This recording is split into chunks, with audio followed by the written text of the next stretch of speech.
जय श्री राधे। पुरुषोत्तम मास के 13वें अध्याय की कथा। ऋषि बोले, हे सूत जी, कृपया हमें यह बताइए कि राजा दृढ़धनवा ने पुरुषोत्तम मास की सेवा से क्या प्राप्त किया। अपना राज्य, पतिव्रता स्त्री, पौत्रादि, अनंत सुख एवं योगीजन, दुर्लभ भगवान का लोक कैसे मिला। सूत जी बोले, हे ब्राह्मणों, श्री नारायण ने भी नारद जी को यह इतिहास पहले कहा था, वही मैं तुम्हें सुनाता हूँ। हे मुने, ये पापनाशक चरित्र कथा गुरुमुख से जैसे मैंने सुनी है, वही दृढ़धनवा राजा की कथा तुमको सुनाता हूँ। श्री नारायण बोले, हे नारद, राजा दृढ़धनवा की गंगा समान पवित्र पुरानी कथा तुम सुनो। चित्रधर्मा राजा के बड़े तेजस्वी, सत्यवादी, सर्वगुण संपन्न पुत्र राजा दृढ़धनवा हुए। उन्होंने चारों वेद बड़ी प्रसन्नता एवं चतुरता के साथ पढ़े। जिस प्रकार भूली बात दोहराने पर याद हो जाती है, इस प्रकार गुरुजी से एक बार सुनने मात्र से आपने याद कर लिए।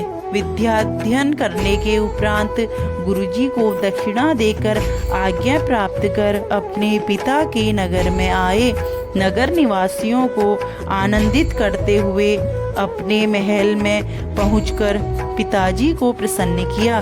तब राजा ने विचार किया कि अब मुझे बाकी बचे समय में प्रसन्न मुख, दो भुजा वाले मुरलीधर श्री कृष्ण की आराधना करनी चाहिए। इसलिए मुझे भी वन में जाकर श्री हरि भगवान की सेवा करनी चाहिए और घर, धन, स्त्री, पुत्र आदि के प्रेम पास को काटना चाहिए। ऐसा दृढ़ निश्चय करके अपने योग्य पुत्र दृढ़धनवा पर राज्यभार छोड़ वैराग्य धारण कर पुनः आप ऋषि आश्रम में चले गए।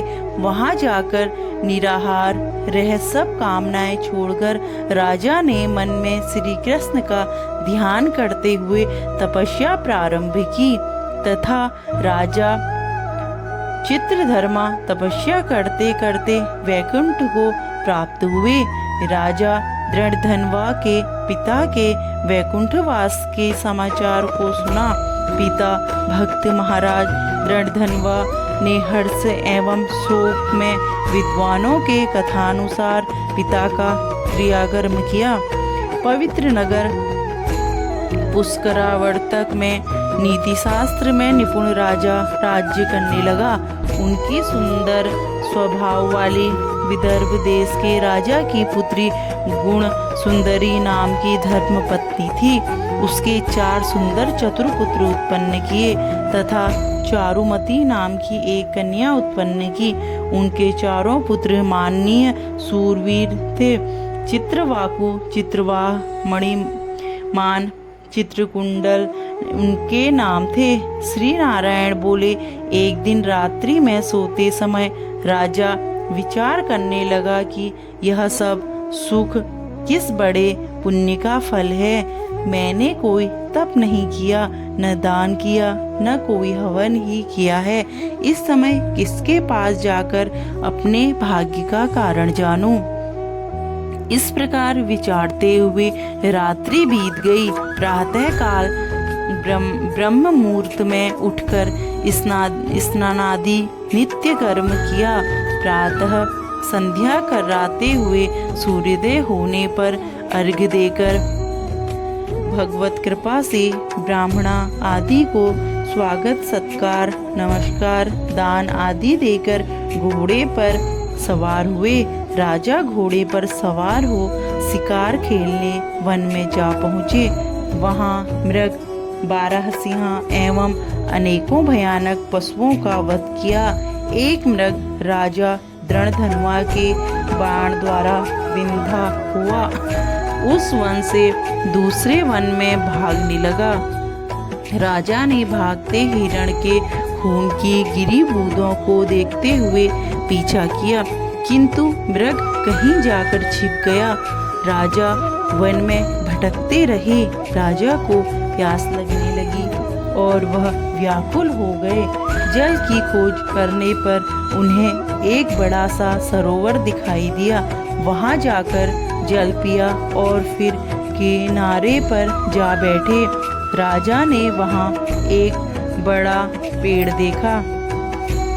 उस पेड़ से घोड़े को बांधकर राजा बैठ गए। उसी पेड़ पर एक तोता आकर बैठ गया। वह तोता मनुष्यों की सी बोली में बोलने लगा। राजा उसे सुनकर बड़े आश्चर्य में पड़ा। वह तोता बोलने लगा कि इस संसार में अनेकों सुख हैं, उन्हें देखकर तू परम तत्व का विचार नहीं करता है, तब भला इस संसार को कैसे पार करोगे। राजा के सामने वह कई बार इसी प्रकार कहने लगा, जिसे सुन राजा प्रसन्न एवं मोहित हुए। राजा विचार करने लगा कि यह तोता नारियल के समान आगम्य सारपूर्ण श्लोक को बार बार बोलकर क्या कह रहा है। यह श्री वेदव्यास जी के पुत्र श्री सुखदेव जी हैं क्या, जो संसार में डूबे मुझ जैसे मूर्ख को चेतावनी दे रहे हैं। इस प्रकार राजा विचारने लगा। इतने में वहां शिकार में बिछुड़ी सेना भी आ गई। तोता राजा को ज्ञान देकर उड़ गया। राजा भी तोते के वचन को याद करते हुए अपने नगर में आ गए। चिंता में डूबे राजा ने खाना पीना, बोलना, सोना सब छोड़ दिया। तब राजा के पास एकांत में आकर रानी ने पूछा। गुण सुंदरी बोली, हे राजन, आप इस प्रकार की उदासी कहाँ से ले आए हैं? उठिए, बातचीत करिए, सुख भोगिए। रानी के बार बार अनुनय करने पर भी राजा ने कोई जवाब नहीं दिया, क्योंकि राजा तो बार बार तोते के देवताओं के भी समझ में न आने वाले सारगर्भित वचन याद करते थे। रानी ने राजा की यह दशा देखकर लंबी सांस छोड़ी और बड़ी दुखी हुई, किंतु सोचने पर भी पति की चिंता का कारण न समझ सकी। राजा को भी इस प्रकार सोचते हुए बहुत सा समय बीत गया तथा इस दशा से उबरने का कोई मार्ग नहीं दिखा। नारद जी बोले, हे मुनि, चिंता में ग्रसित राजा दृढ़धनुआ की कथा सुनाइए। श्री बृहद नारदीय पुरुषोत्तम मास महात्म्य 13वां अध्याय समाप्त।